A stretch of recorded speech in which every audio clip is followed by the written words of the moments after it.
वनऊज़ु बिल्लाहि मिन शुरूरि अनफुसिना व मिन सय्यिआति अअमालिना वनऊज़ु बिल्लाहि मिन शुरूरि अनफुसिना व मिन सय्यिआति अअमालिना मन यहदिहिल्लाहु फला मुज़िल्ल लहु व मन युज़लिलहु फला हादिय लहु व नशहदु अल्ला इलाहा इल्लल्लाहु वहदहु ला शरीक लहु व नशहदु अन्न सय्यदना व मौलाना व हबीबना मुहम्मदन व हबीबना व शफीअना व सनदना मुहम्मदन अब्दुहु व रसूलुहु सय्यदल मुरसलीन व खातमन नबीय्यीन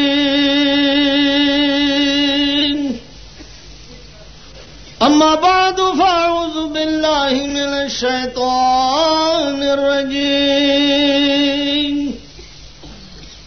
बिस्मिल्लाहिर रहमानिर रहीम तिलका उम्मतुन क़द खलत लहा मा कसबत वलकुम मा कसबतुम वला तुसअलूना अम्मा कानू यअमलून। अम्मा बाद इश्क़ महबूब खुदा ऐ दिल जिसे हासिल नहीं, इश्क़ महबूब खुदा ऐ दिल जिसे हासिल नहीं, लाख मोमिन हो मगर ईमान में कामिल नहीं। शादबाश ऐ इश्क़ खुश सौदाए माँ,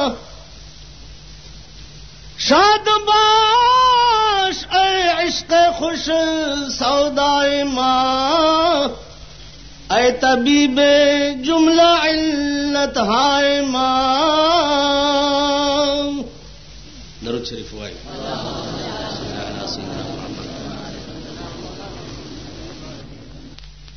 यो अजीबा तास्तो है په عربو کې یو دمګر یو چې هغه به خلق باندې دمونه اچول، لیونی به دمول، تعویذونه به خلق تکول. د رسول الله صلی الله علیه وسلم متعلق دا مشوره و چې نعوذ بالله دام لیونه دی. دغه دمګری وی چې یا الله دا سړی په ما پیخ کې ما سره د لیوانو ډیره زوره اجازه ده، نو دا سړی په ما پیخ کې چې زه دم کوم او دې جوړ شي. نو دمګره د پسې ګرځیدي چې زه به چرته وګورم چې دا د لیوانو دم په واچوم. د خدای شانو اتفاقی ورځ رسول الله صلی الله علیه وسلم په مخ ورغه، چې په مخ ورغه نو دمګره ورته وایي چې بچیا ما ستا متعلق اوریدلی دي چې دا لیوانه دی، نو تراشه د دمومه چې ته جوړ شي. رسول الله صلی الله علیه وسلم ورته فرمایل چې الحمدلله نحمده ونستعينه ونستغفره ونؤمن به ونتوكل عليه ونعوذ بالله من شرور انفسنا ومن سيئات اعمالنا من يهده الله فلا مضل له ومن يضلله فلا هادي له. ادمګر ورته چې ها ته بیا وای، رسول الله صلی الله علیه وسلم دا الفاظ ورته بیا وای چې بیا وای. ادمګری ما وخت کې وای چې لا اله الا الله محمد رسول الله. ما دې په خدای قسمی ما دنیا لیدلې ده، دنیا او د دنیا لیونی ما دم کړی دي، ما د لیونی د خلې نه داسې کلمات نه دي اورېدلي. دا کلمات یا د خدای کې دی شي او یا د خدای د پیغمبر کې دی شي. دا کلمات د لیونو نه. عزیزانو عرض میں داو چې هغه کومه حربه وا چې خلق نه استعمالولا چې دا قران چې دی د خدای کلام نه دی. قران کریم یو اعلان وکړ چې خدا تاسو وایي چې دا قران د خدای کلام نه دی. نو ان کنتم فی ریب مما نزلنا علی عبدنا فاتوا بسورۃ من مثله. که تاسو په شک کې په دې خبره کې چې دا قران د خدای کلام نه دی، شکم دی، نو خدا فاتوا بسورۃ من مثله، راوړ یو سورۃ د دې قران په شان. وړو کې سورۃ په ټول قران کې نه اته نقل کوثر ده. یو سورۃ په قران کې داسې پیدا کړي لکه د قران چې دی تاسو به حق بجانب یې چې قران د خدای کلام نه دی. یو عربو کې خود شعر او شاعری او د ادبیت شان ډیر اوچت، بے حد ډیر اوچت عربو کې. او بیا د عربو شاعران دنیا به په بل اړول لن درته عربو کې دو جنا کوي.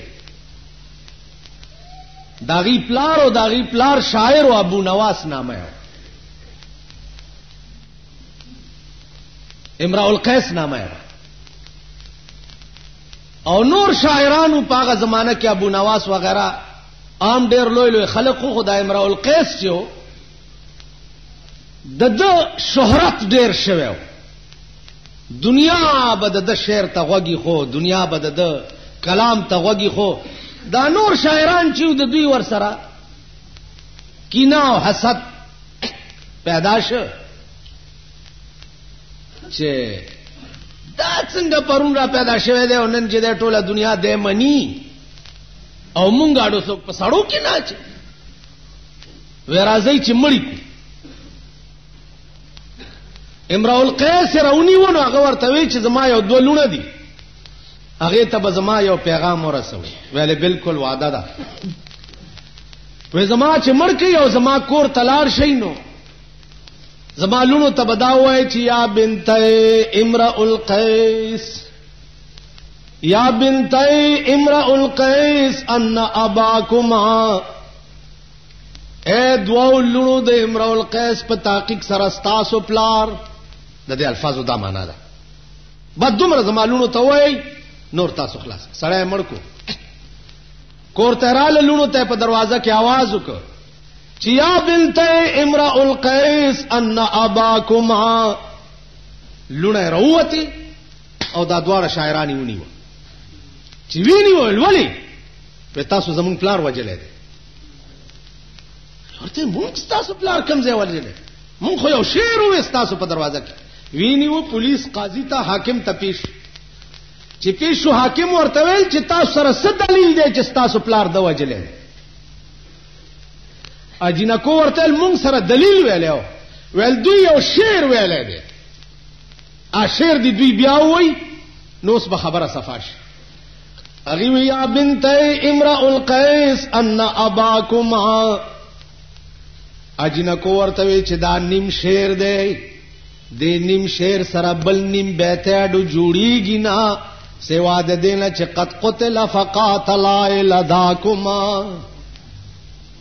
شعر خود وی دا ویل یا بنت امرؤ القیس ان اباکما قد قتل فقاتل لداکما. و دې سره بل نیم شعر اډو جوړیږي نه سوا د دینه چې پلارم قتل شوی دی او قاتلان دغه دوره ولاړ دي. کینی ویل دا شاعران د ټول د عرب را ټول شي او دیړم بنی نیم بیتی سره د بل بیت جوړ کی نو دوی خلاص کینی زمونږ د پلار قاتلان هم دادي عربو کې د دې شان فصاحت او بلاغت خزو کې داس خزو تر دې یو سړی د شاعر ابو نواس نامه بادشاہ ته ورننه وته بادشاہ یو وینځه وا هغه وینځه له د سرو زرو هار جوړ کړي او ډېر جوړا کړي سنگار کړي د خیال کړي دی چې یاره دا بادشاہ هو دا وینځه ډېره خوخه ده نو صفات دا غوینځه کړي دی چې ګوره کڅې راکړ بادشاہ دغه په مزه کې داسې مستو چې دته اډوم نه کته شیرونه میرونه یو کدي خیال کړي دا د پخوانه دا قصه دا سره روانه عرض مداو چې هغه ابو نواس د بادشاہ دا غوینځ ډېر صفاتو کو هیڅ ورته ورنک او نه ورته وکته دا ابو نواس بار راوته د بادشاہ په دروازه ولیکل چې لقد زاع شعري على بابكم كما زاع عقد على خالصا زاع ضایع نه ده ضایع شو او بس شو شیرونه زما ستا په دروازه کې بادشاہ كما زاع عقد على خالصا لکه چې تا بس کړه د سرو زرو عامل د خالصي وینځ په غاړه کې وینځله څوک د سرو عاملونه ورچي لکه تا چې د عامل بی عزتی کړي د وینځ په غاړه کې داسې زما د شیرونو بی عزتی ستا په دروازه کې وشو سنتریان وکړه چې دا شعر ابو نواس لیکل لاړ دنه راپورټ کو چې ابو نواس خدا سے شعر لیکلو بادشاہ ور شیراوی ني سي چراوی ني و د چې دنه ننوتو نزاع عین بچرتم کا قتلې عین دا سلام د خپل ٹھیک ده داسې نو د چې ننوتو نو د عین نه لاندې د خپل داسې میټاو کړه نو چې عین نه لاندې خپل میټاو کې نو پاس حمزه پاتې شي خیالم کړی پاس حمزه پاتې شي چې ورننه وته بادشاہ ورته دا سدي لیکلي بار وسمې لیکلي څه ولقد زاع شعري على بابك و بادشاہ سلامت ته پخپل لګوري چې بادشاہ د حسین را پاسې چراغه عین نو حمزه کړي او د خلاندې ته خپوالی و بیا دا معنا شو چې لقد زاء په تحقیق سره خوند وکړو شیرونو زما ستا په دروازه کې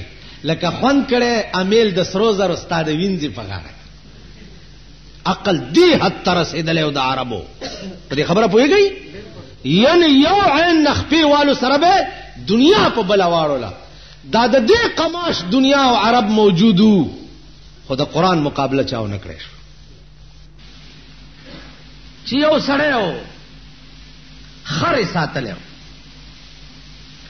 نو پاغه خرب هغه غریب مزدوری کوله چرته سره چلوله پټوتنو په سره کې یو ملغلره بیا مونتا چې ملغلره بیا مونتا نو خیال یو کې چې الکستا نور څوک دی خو یو ته یو د خر دی او دغه خر په برکت چې دی ته پالل کېږي نو دا د څه خمرای دا راشه دی خر ته په غاړه کې واچ نو ملغلره خرته په غاړه کې واچول چرته یو جوهری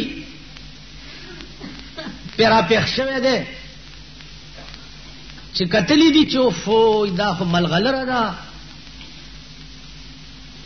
او دا خر والا د دې خر په غاړه کې اچولې ده دا خر والا ته پته نشته چې دا د 0 روپو ملغلره ده ورته کاکا دا مړای خرڅه نه نو اخر والا ورته وی چې ولې نه خرڅون وی په سوی ورکه وی خو چې څه دی راکړه هغه ورته 10 روپۍ رئیس دي نو هغه وخت کې په 10 روپۍ لاس خر کېده 10 روپۍ چې خر والا کتلې دي لیونه شوی دی او زری مړای را پرانیسته د خر د غاړې نه هغه سړی له ور کړه او اس په یو منډه روان دی چا سه نه چې دا سړی بیا را واپس نشي چې نه علما جوهری ځان لا په منډه روان دی چې د خر والا ته پته ونه لګي چرته چې دا د 100 روپو ملغلره ده او خر والا ځان لا په منډه روان جوهری هغه مړی اوړه او ډېر اعلی مالوچو کې لاندې باندې او خب بهترین بکس کې کېخوا ډېر په قدر او په عزت لکه د زرګر دکان کې تاسو وګورئ د سرو زرو کالو د پاره سخسته خسته بکسونه جوړ کړي څه زمانہ پس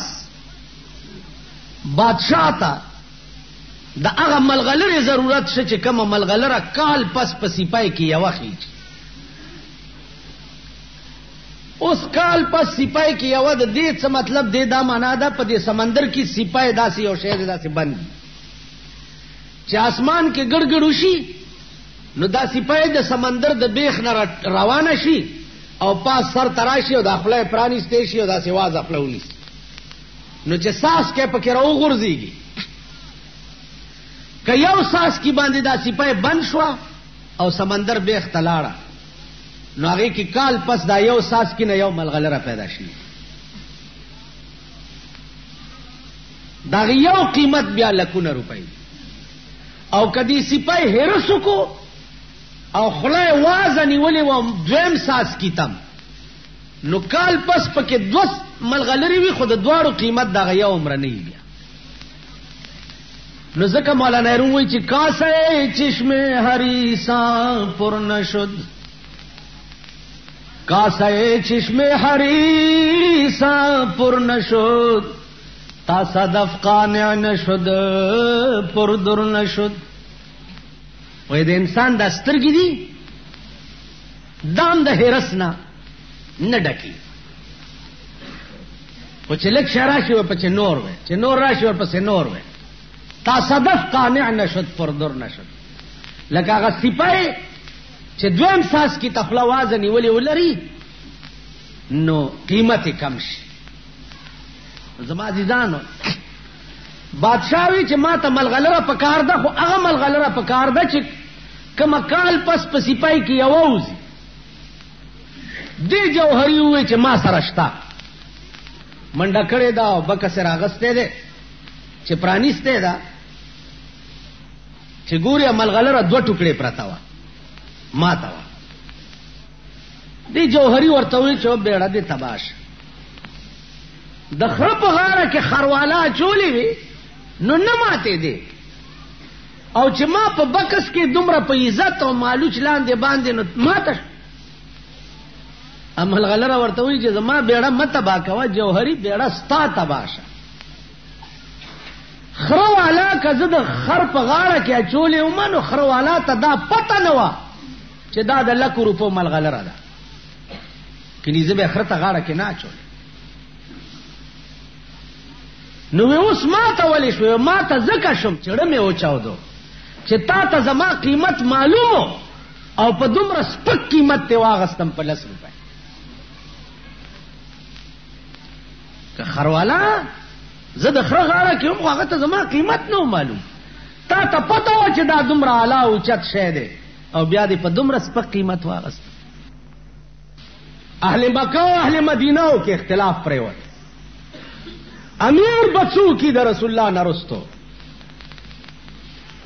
د مدینه خلق وی چې زمون ملک دی زمون وطن دی تاسو د مکینا مهاجر راغلی ای تاسو څه کار دی امیر به زمون گئی د مدینه د خلق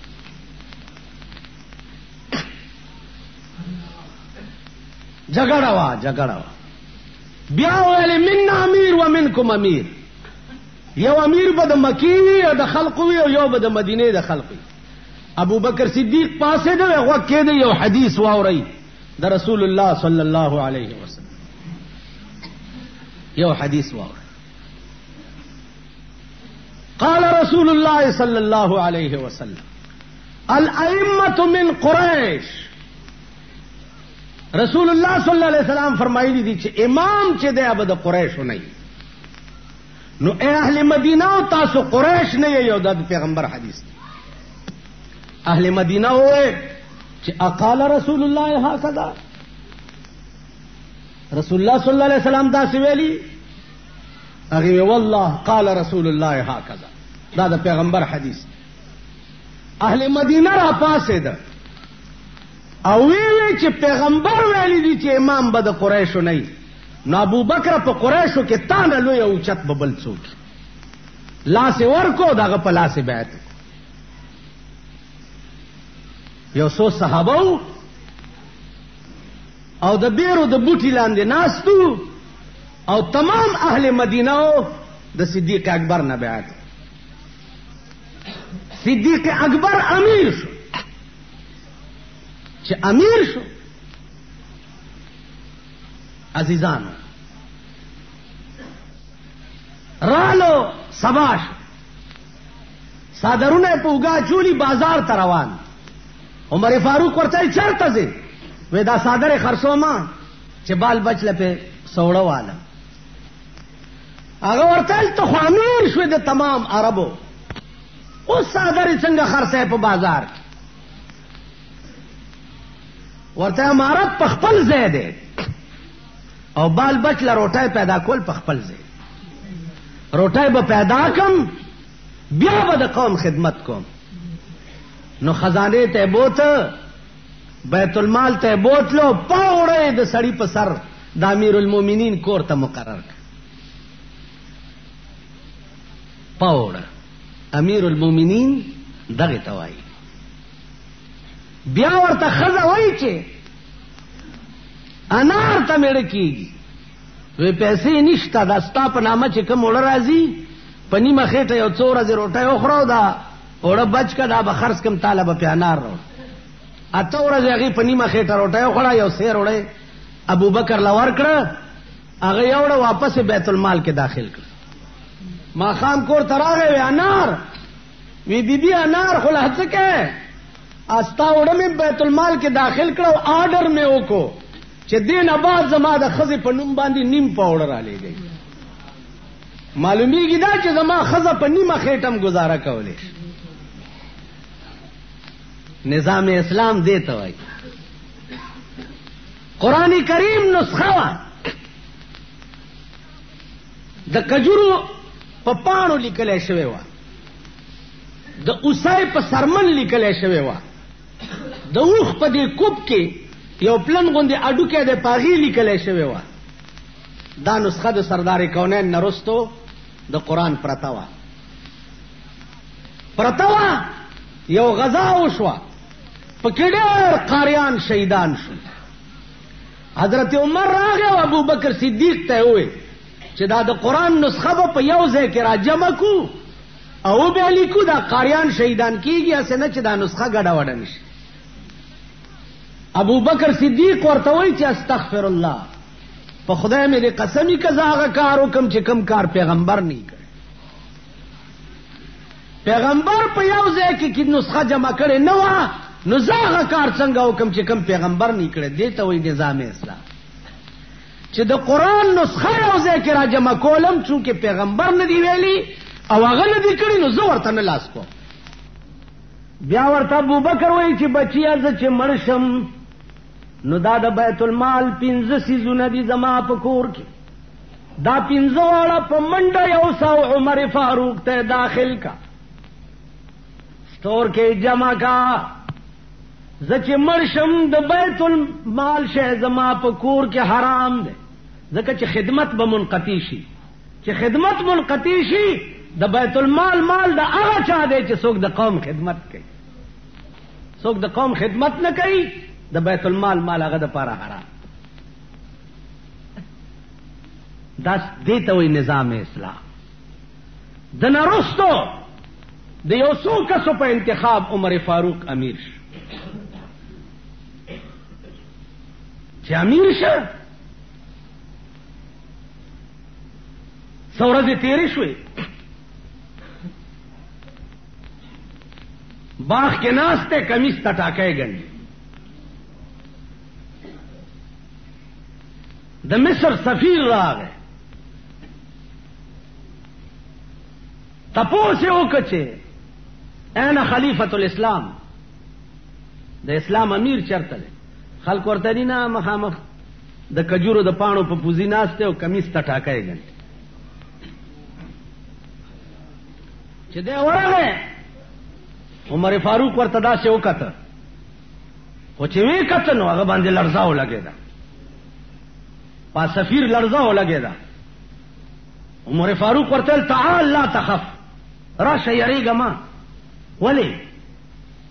ورته زه سفیر ام صاحب دا کاغذات مې راوړي دي خو یو عرض کوم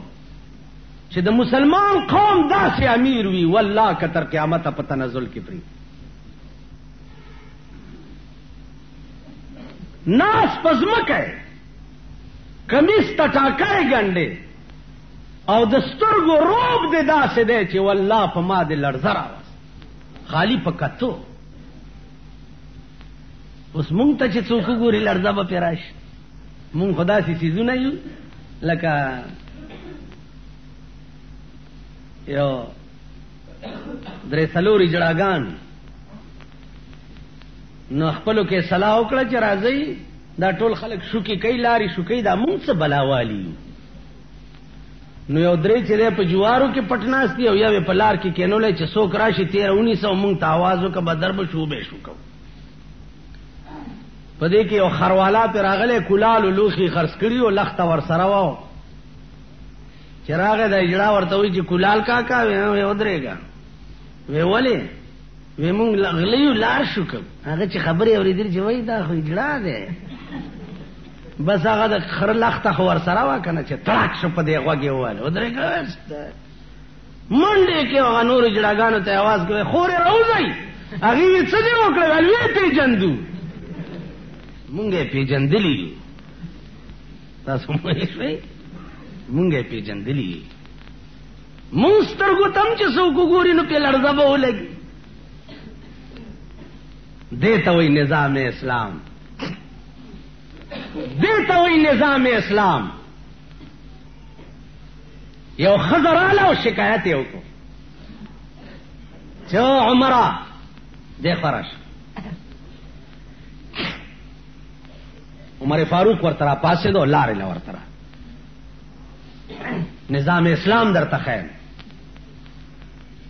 په منبر ولاړ دی خطبه وایي، یو غلام را پاسېدو دې ګریوان نه ونیو منبر نه لاندې را کوز کو. ورته ولې بچیا؟ وی دا د پیغمبر منبر دی ته په دې خطبه نه شې ویلی، په دې به هغه څوک خطبه وایي چې په چا کې عدل او انصاف. ته ظالم یې. وی چې ولې؟ وی په مال غنیمت کې صادرې راغلی وي، مام تی کمیس جوړ کړی او تام تی جوړ کړی، زما کمیس لنډ دی او ستا اوږد دی، معلومیږي دا چې تا ځان له 2 صادرې ساتلې. نو تا امیر المؤمنین نه، ته ظالم یې. حضرت عمر لاندې ولاړو، دنیا ناسته ده په مسجد نبوي کې، او زوی راوغوښتو چې بچیا زما دا کمیس اوږد ولې جوړ دی؟ پلاره ما یو خپل صادرم تاله درکړی. چې غلام ته دا خبره وکړه ورته زه اوس وخېږه منبر ته خطبه شروع کړه. دې ته وایي نظام اسلام. ته به د نظام اسلام په ملک یو سپۍ ته وایې چې دې خوا راشه، یو بابو ته به جواب بابو صاحب دې خوا راشه. اب غیره دې بابوګانو اکثر دا چشمې داسې چوري په دې ځای دې خوا راشه. چپړاسي ته مې دا څوک دی؟ پاگل بچی. بابو صاحب لږ بار راشه. او به وایي ویلی شئ نظام اسلام دې ته وایي چې امیر المؤمنین ته وایي چې عمر فاروق دې خوا راشه. په منډه والا راغی، ماشوم یې غېږ کې ورته له عمره په دې مې پوهه کا چې دا قرآن یوازې زمونږ دپاره قانون دی او که ستا هم دی. عمر فاروق ورته ویل دا هر چا دپاره دی، هر چا دپاره. وی هر چا دپاره دی. وی زما د هغې کې ستا امانت دی، ستا زوی ما سره زنا کړې دا د هغې نه پیدا. وی چې ښه وی وی زه بي بي په مخه دی ښه. کور ته راغی او زوی د سر نه راونیو، دیوال سره ډغرې ورکړې او جلاد یې راوغوښتو. وی زما قانون دا دی د قرآن چې زنا چا وکړه او واده شوی نه 100 دورې ووهئ لګوي. جرګي ولاله چې عمر استاده زوی قرآن اور تراغه زوی د سر نرونی او دیوال سره ډغره ور او جلاد روغختو و زما قانون دا دی د قرآن چې زنا چا وکړه او واده شوی نه سل دوره وهي لګاوي جرګي ولاله چې عمر استاده زوی قرآن ډیر مزیدار لولي خدای د پاره معاف کا عمر فاروق ورته وی د قوم بچی می چرې معاف کړي نه دی والله کزوی معاف کما امیر المؤمنین ورته ولار دی او زوی سل دوره لگاو خو چې سلمه دوره ولګولو راو غرزیدو لته ټکولې راغه په دې مخې ورته لاس وال ول بچیا کته مړ شو مونږه خخ کړي نو ستا ملاقات به جناب محمد رسول الله سره وش دا د درو وهلي زخمونه ورته وخایا او ورته وای چې پیغمبر تا چې کوم قران پرې خو عمر په داسې عمل کړي چې په کور راغلم نو صرفه نکړه لکه سات چې تیر شه ان لله و انا الیه راجعون دته وی نظام اسلام دته نو نظام اسلام چې ملک ټول د غلو دی پوده تر اوسه یو غل نه لاس غوڅ نشو ملک ټول د زنا دی پوده تر اوسه یو زناکار سنگسار نش ملک ټول د شرابیانو دی پوده ملک ټول د شرابیانو دی پوده یو شرابی په درو نه والے شو دته وی نظام اسلام چغی نہیں صاحب یو بد حال جوڑ نظام اسلام او نظام اسلام او نظام اسلام چې د خلکو له د خلینه بوټو زړه کلیجیان خلکو الټکړي چې دا نظام اسلام دې څه شي دا نظام اسلام بیا د عمر د مرګ نه وروسته عثمان ذی النورین خلیفہ شو عثمان خلیفہ شو سازش ورته جوړ شو په کور کې بنش فوج او پولیس او دا ورته رااله چې څوک مړی کو توري په چلو امیر المؤمنین عثمان ذی النورین ورته وی چې کم کار پیغمبر نه دی کړی ځنک زما ځان دی لار شي خود دوی ځان دی بچ کور کې ناستو رستو نه په حمله وشو قران لستا او رستو نه په تبروالو فسيكفيكهم الله دا آیات وی او د سر مازغه په قران ور پریول زما عزیزانو دته وی نظام اسلام دته وی نظام اسلام دا عثمان سره ولا راغه پیغمبر را لګلې ما یو من شات می پکار وکینه بچیا کینه قافله را ل د 200 خان ساروان ته وی دي سړی لمن شات ورکا پیغمبر را لګلې ساروان ورته چې جی من شات چې د بار نه کم شینو یو انډه سپکو یو درون بیا په وخ بار نه بټینګيږي عثمان ذی النورین ورته وی چې دې سړی له من شات خامخا ورکو او کبار نه ټینګيږي نو بیا ټول بار والا ورکا ځه ساروان ورته وی چې جی دا بار به دې وړي څنګه د وخ بار خو سړی نشي وړي وی خم ورکا وخ به یې وی چې دا وخ دا څه ده چې دا مخ کینو دا 200 نور ورپسې زی او کدا وخ د مخ نه لری شي نو دا نور خان بیا زینا وی دا وخ می دل ور کړي کدا 200 د دنه بغیر نه دي دا ټوله قافله دل ور پړې واغسته ورواله مخ کې شبچه په مخ عثمان ذی النورین خپل ساروان ته وی تلوار ولې کې وی جی ویریدم وی سو یریدم واسه نه چې توس راته وی چې تم ور سره ځه وی ولې کتلار شه بد ده نا ساروان ورته وی چې عثمان تا د پاره خو به ما غوندې نوکران ډېر پیدا شي خو ما د پاره به تا غوندې آقا بل پیدا نشي دې ته وی نظام اسلام مونږ او نظام اسلام دیکھو وګوره د عثماني ذنورین نرستو حضرت علی خلیفہ شو. حضرت علی خلیفہ شو، بی بی فاطمه نا جوړه وا د امیر المؤمنین بی بی انا جوړه ون. حضرت عثمان دا حضرت علی انا راغسته چې بی بی فاطمه ته وړو.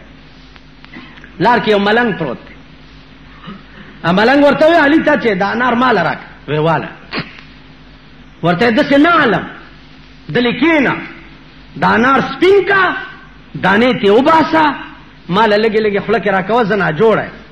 چې دا خلاص شي وی خرم خلر علی پاکه ک بیا لار. اے علی کا دمره خدمت کولې شه ډیره خده کینا انار دی وړه ولولې نشم کوله کیناستو انار سپینولې شروع لګي لګي ورکوا خلاص شو انار. حضرت علی په خپل لمن دا سړی خله پاکه ول بس ولا بس کور تلاړو بی بی فاطمه ته وای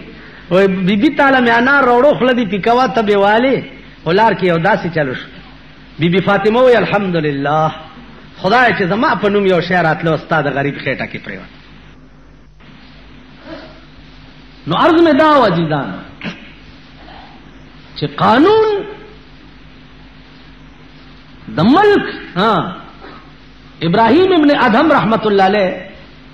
هغه غویانو والا ته وای چې دا سسره ده چې ته پکې واغوي د سر امن غواړم ارس کولې شم ولوای بچا وې دې دربار کې تا نه مخ کې څوک وې زما پلار وې هغه نه مخ کې وې نکمه وې اوس پکې څوک دی وې زین وې تا نه بعد وې شاید کزوی مې وې بکې نه پاتې وې وې صاحب خپنه شي سره وېم دیتا چې زاړه مسافر کې لاړ شي او نوی ولا راشي نکه دې لاړو پلار دې راغو پلار دې لاړو تراله تبم ته نن سبا کې لاړ شي بل به ولا راشي. ته څنګه وای چې دا د بادشاہ دربار چې دا سره نه دی دا سره دی. اوهو با دربار بند کړي کور تلاړو چې کور تلاړو سګوري چې د په پالنګ کې د وینځه پراته ده لخت راواغسته چې دا وینځه د بادشاہ په پالنګ کې څنګه سملاسته. د خپل ملک یو ګوري په کومه کورسای چې خان او نواب کینی یا کم بالغ تاغه ډډه وای یا په کم ځای کینی ته د کلی بټیاره یا بشتی خو دلار شي په هغه دی کینی چې په ټکی خاورو للیږي کنه دی کی بني لخت راواغستو د بادشاہ نه شخل او مغه په سر کېده یو څو لخت وینځه واله اچ را پاسې د نو ډېر و جړل بیا و خندل خایو خندل د دلاسونی وچه او خو دې جړل زکه چې ما وهله نو داودی خندل ولی بادشاہ خپل کار کوا تا خپل کارو کو ما خپل کار کوي نه پردم دینه چال دی نه ویل وې صاحب او می خندل زکه چې د ډېرې مودې نه مې دا شوق چې دا پالنګ چې دا بادشاہ پکې پروتي چې د دې مذهب څنګه نو هغه مزه مې واغستا اړه مې خوشحال شو نو زکه مې وخند ول داودی جړل ولی ویلو مې جړل زکه چې ما یو 10 منټه په دې پالنګ کې تیر کړو نو ما خو دومره لخته و خوړې خدای چې څوک شپورس پکې پروتي چا به څومره لخته.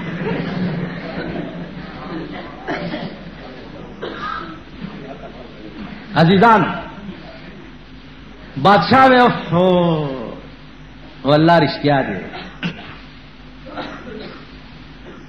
پاتشاہي پرې خو روان شو یو بالغ ته یو کټوره ځان سره واغست پلار روان دی او سړی د ولی په غاړه ناشته او داسې په لپه وبس کی دوی چې هلکه دا کټوره سره ګرځم ما سره قدرت کټوره هم تیار پیدا کړي ایم غرزونه مخکې چې لاړو ونی لاندې یو سړی پروت دی دا څنګه سر لاندې کړی دا پروت و قدرت خو بالغ تم ما سره تیار پیدا کړی دی بالغ ته مور لاړو یو زمیدار سره په باغ کې کخیش کخه د باغ خدمت کوا ونو لو بور کوا دا اوس زمیدار ته څه پته ده چې دا بادشاہ دی خدمت به کولو تنخواه به غستا او روټای به خوړه یو ورځ د بادشاہ د زمیدار ملمانه راغلی دته ورشه انار راوړل خواګه غوندې وګور چانار راوړا تراو ول خواګه وګوره وې سکا ورته وې صاحب وړاندې زکات راو چې تا ماته د سکلو حکم نه وکړي نو که زه بی اجازه تستا دا انارو سکم نو ما د پاره به حرام شي ناجایز بشي وې ته زما بی اجازه ته انارم نه سکوي نه هغه ستا تنخواه مې یو په دوه کړه هغه ولا د باغ چابیانې ورکې وې زه ستا نوکري نه کوم وې چې ولې وې اوس درته پته ولګېده چې دا ایماندار دی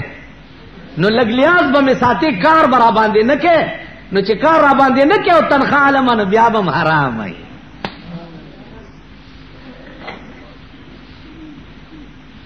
کار را باندې نه کې او تنخواه علمه بیا به م حرام وي لا بیت الله شریف لرګي به چرته راټول که په کوڅو کې په غرونو کې به خرڅ که روپیا تانې به پیدا کې د 2-3 ورځو کجوري او ستوان به په واغست او وخت به په تیرولو د بیت الله طواف به سحر ټیم دی د لګیا د طواف کوي او یو ظلمه الک د غم طواف کوي چغي وای لبیک اللهم لبیک لا شریک لک لبیک لبیک اللهم لبیک دیم لګیا دی ظلمه پاس د بیت الله د پاس نه आवाज وشو لا لبیک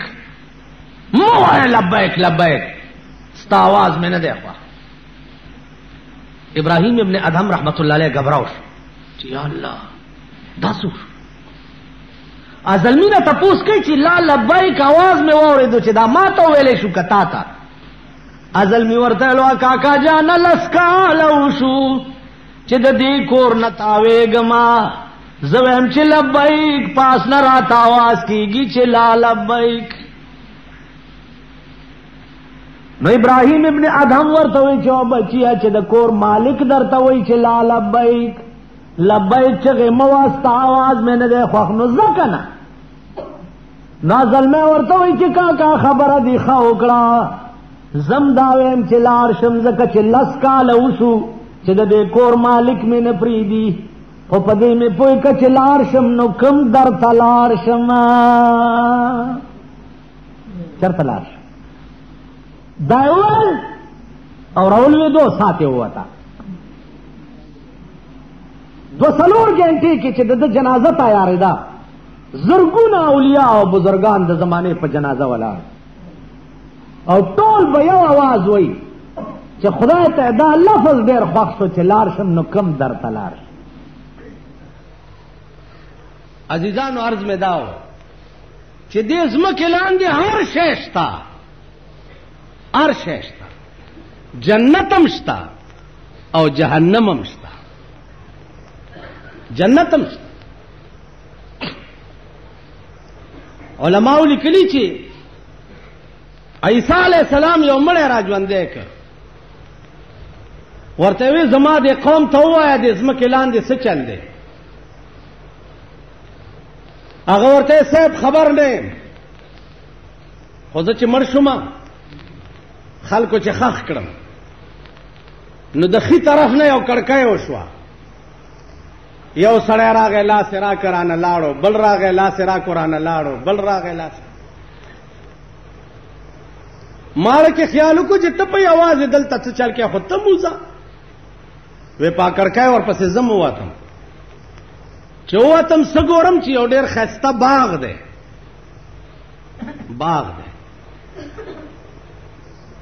او هغه باغ کې ولې بیګي او ډېر خسته ولې بیګي وې مازیګر ټیم دا یو بل مسله واوره کم سړی چې مړ شي که هر ټیم خخ کی خو په قبر کې هغه باندې زیړې مازیګر وي نو دی وای چې ما مټه اونغختي چې دا ولی بیګي او 10 کومه چې موږ قضا نشي په دې کې یو جنای رااله او زما په دې املا لاس کې خو چې څه کوي ما چې او 10 کوم راته وی چې دا د منځونو ځای نه ده منځونه د دنیا کې چې سکړی دي بس هغه کافی دي دلته به اوس مزه کې وې ما داسې ټیلا ورکړه چې منځ نه مې څنګه بندې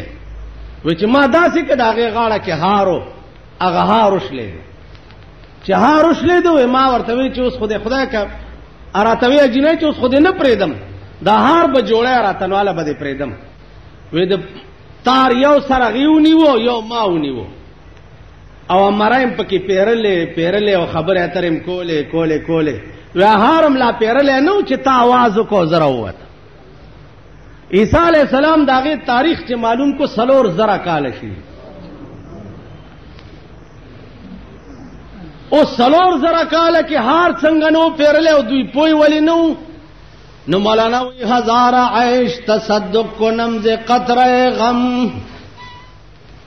ہزار عیش تصدق کو نمز قطرہ غم کہ عیش خواب و خیال است غم ہمیشہ رفیق وہ زرگونه عیشونه د یو ساس کې د غم نه قربان شي خوشحالي داسې ده لکه د خوب لیده په سړی تیر شي او غم چې په یو منټ راشي دی وي تا خوشحال لا کلوي زوی دی دیر سلوخ کال ژوندې په خوشاله اډو پويږي نه او چې په کوم ورځ مرشي ته د ځان تماشا و دا در سره فکر اډو نه چې سلوخ کال را سره خیر دې کنن مړ دې دا څوک وای نو غم داسې شه دې چې هغه نه تیریږي او خوشحالي ابل زرګونه کلونه تیر شي اډو پويږي بنه نو عیسی علی السلام ته وی چې زه اډو مجلس ختم نو چې تا आवाज وکاو زره وته زما عزیزانو دا معجزه و د عیسی علیه السلام مړی راځوندي کول ابرس باندې لاس وهل هغه جوړېدل مارغانو کی پوکې کول هغه الوتل دا معجزه و د عیسی علیه السلام یو مړی باندې تیر شنو هغه आवाज کول وای موره عیسی علیه السلام راځوندې کوې څه تکلیف دې درته صاحب په سخت عذاب کې نو مور ته څه چغي وهه وې مور ته زکه چغي وام چې دنیا کې ز ژوندې ما بچي وایو کړه نو مور به مې قربان راته وې نو داغه قربان سره به ټول تکلیف مان لاړو نو سم ډېر تکلیف کېم که چرته مور راته قربان आवाज چې عمر فاروق اواله شو حضرت علی ورته یو حکیم راوستو چې نیمه لارې تر ورسېد حکیم ته وځه حکیم صاحب خپل کور ته په مخه دی وی ولې عمر وفات شو ته چا ویلې دو په دوه روان یو څه आवाज درته وشو وی بس مړ شو حل خو وی حل دا دی چې دا وګوره پردای چلای دا او پردی بوټي خوري لګیا ده حضرت عمر چې ژوند دی چینو به دا جرأت نشو کولای چې پردی بوټي وخوري اوس چې چلای دا جرأت کو چې پردی بوټي خوري معلومیږي چې عمر مړ شو چې راغی رښتیا مړو د حاکم حکومت یوازې په بنی آدمو نه د حاکم ایماندار او دیانتدار حکومت چې په حیوانات او په زناورو وي زناورو پر دې بوټي نه خوري چې عمر بخپا شي عمر بخپا شي نن مون ورکه یاره نشته خوف خدا نشته نو چې د حکمران طبقه په ځړ کې د خدای یاره نه پیدا د دې ملک پړ کې د خدای یاره نه پیدا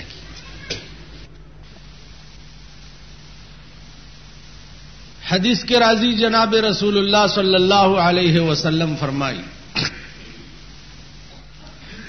شہید وائی اغا چاہتا من قتل بظلم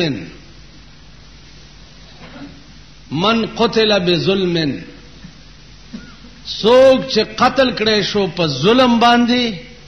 دیتا شہید وائی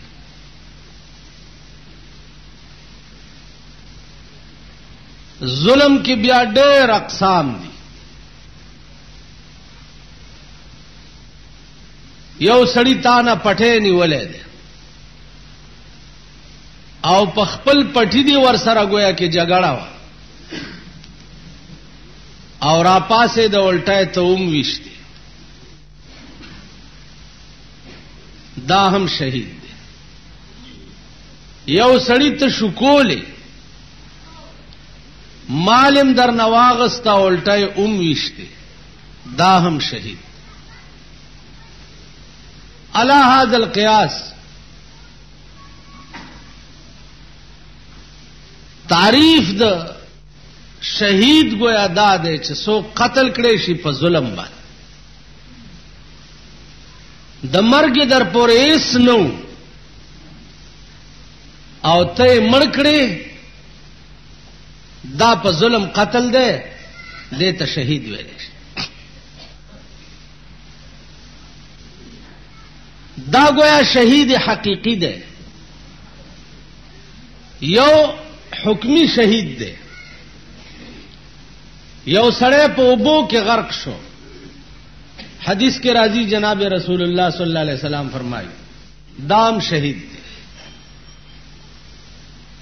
یو سړی په اور وسوځید، رسول الله صلی الله علیه وسلم فرمایي دام شهید دی. یو سړی باندې کوټه را وغورځیدا د چت لاندې شو مړ شو، دا هم شهید. دا حکمی شهیدان دي. حقیقی شهید هغه دی چې کوم په ظلم مړ شي. او دې کې اوچت مقام ګوره دا یاد لرئ دا هغه شهید دی چې کوم په محاذ جنگ کې د اعلا د کلمت الله د پاره د کفارو سره جنگيږي او هغه ځای کې مړ شي، نو پیغمبره او نبوت پسې دویمه درجه بیا د دې شهادت. ځکه چې د دشمن گزار ته سینه نیول دا ډېر ګران کار او ډېر مشکل کار. دا مونږ خلق دا وایو، او که وخت راغی بیا به دا ما غوندې مولیان هم درته وښیمه چې څنګه منډې به وایي. دا ډېر ګران کار دی چې سړی په مرګ باندې سینه واچي او د سر بازی ولګي په میدان کې، دا بیا ډېر ګران. ابو سعد یو صحابیو، رسول الله صلی الله علیه وسلم ولاړ دی او د په جنگ کې لګیا دی، جنگيږي. نو جنگ کې یو سړی دوه قسمه جنگ کوي. یو جنگ داسې وی چې بل وهي او ځان ساتي، یو داسې جنگ، او یو داسې جنگي چې په مرګ سینه وراچي، ځان ساتلو خیال دیم پړ کې ناراضي، بس سینه دې پیاچولی او بل وهي او دا دې خیالي چې زم پکې شهید. دا بیا ډېر ګران کار. بل وهل او ځان ساتل دام یو حد پورې گزاره کوي، او بالکل بیا په مرګ سینه وراچول دا بیا ډېر، دا بیا هغه ایمان دی چې د دې مثال بیا نشته. حضرت سعد په مرګ بالکل سینه اچولې ده. رسول الله صلی الله علیه وسلم ورته ولاړ دی او مسکه مسکه کیږي. ناګانه پیغمبر په محاذ جنگ کې په میدان ته ور منډه کړه او حضرت سعد په ملا وټپولو او ورته وی چې ارمه یا ابا سعد فداک ابي و امي، اے ابا سعد اولا زما مور او پلار دې تا نه قربان شي. عزیزانو دا رتبه چې رسول الله صلی الله علیه وسلم چاته ویلي چې زما مور او پلار دې تا نه قربان شي، د دې بیا مثال نشته. دا بیا هغه مقام دی چې په دې یا خدای پوهیدا او یا په د خدای رسول پوهیدا،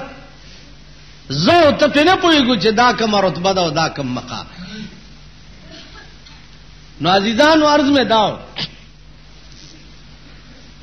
چې دغه سات چې څو وخت کې وفات شي، رسول الله صلی الله علیه وسلم فرمایي اهتز له عرش الرحمن، نن د په مرګ باندې عرش مو جړل.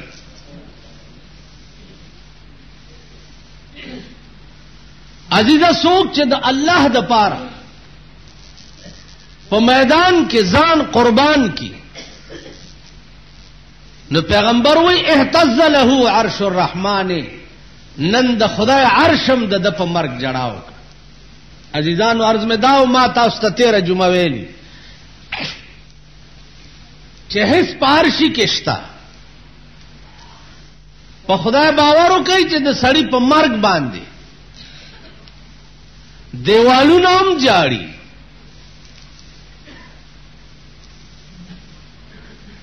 آسمانم پہ جاڑی ملائکیم پہ جاڑی نیک سڑے او الله والا سړی سرفروش د دین سړی چې څو وخت کې مرشي داغي جړه یوازې د مور یا خويندو یا د خزو نه پاغه باندې جړه د اسمانونو وي. قران کې راغلي دي چې د شهید روح چې اسمان ته ملائکی یوسي او دروازه وټکې څوک یې د فلانی روح را روان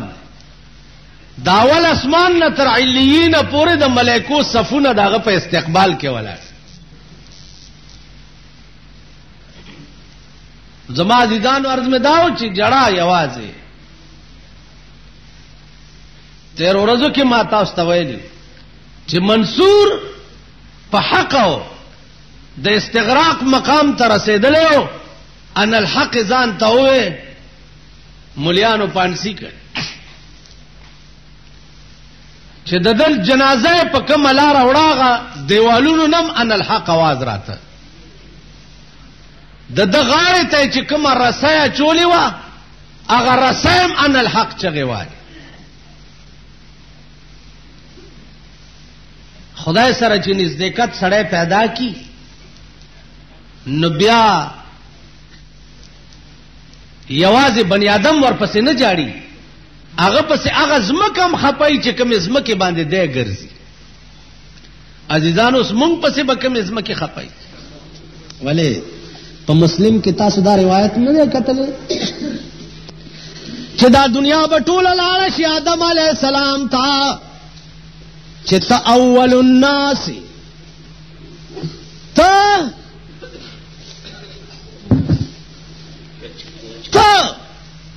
راشه زمونږ شپارس وکړه. آدم علیہ السلام وہی چیز پکې نه، نوح علیہ السلام نه، ابراہیم علیہ السلام، موسی علیہ السلام، عیسی علیہ السلام نه. را بشي سردار کونین تا اب را پاسی ورته وای راځي دا زما کار دی. ټول پیغمبرانو ته په دنیا کې چې کوم خصوصي اختیارات ملاو هغه په دنیا کې ختم کړی دي. مال چې راکړې شو ما پټ ساتلی دي، اوس به په قیامت کې تاسو د پاره ښکارا کوم. یا الله تا ما سره وعده کړی و چې ولا سوف يعطيك ربك فترضى. اے الله ټول انبیاء خپل اختیارات په دنیا کې صرف کړی دي، ما نه دي کړی، نه مې قوم ته خیره کړی، نه مې سغوختی، نه اوس مې دا دی راوستر. الله به ورته وی حبیبا ته پلاس گداو زبای بخما ته شپارس کا او زبای بخما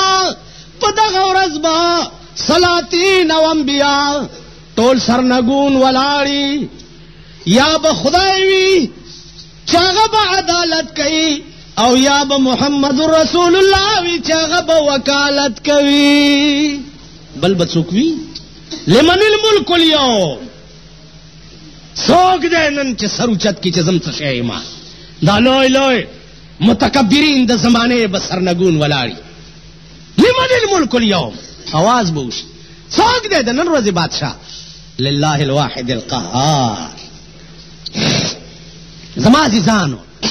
چار کله هغه ژوند چې کوم به ټول عمر وي او ټول عمر به هغه ځای کې به صرف د خدای ذات او شان اقدس د سردار کونین زمون په کار راځي، بل به څوک ټول رشته به منقطع. یوم یفر المرء من اخیه وصاحبته وبنیه. پلار براشي زوی ته وای بچیا لک سراکه چې زما حساب کمې ده، وای بز خپل کار کوه که زما کم شو زه به څه کوم.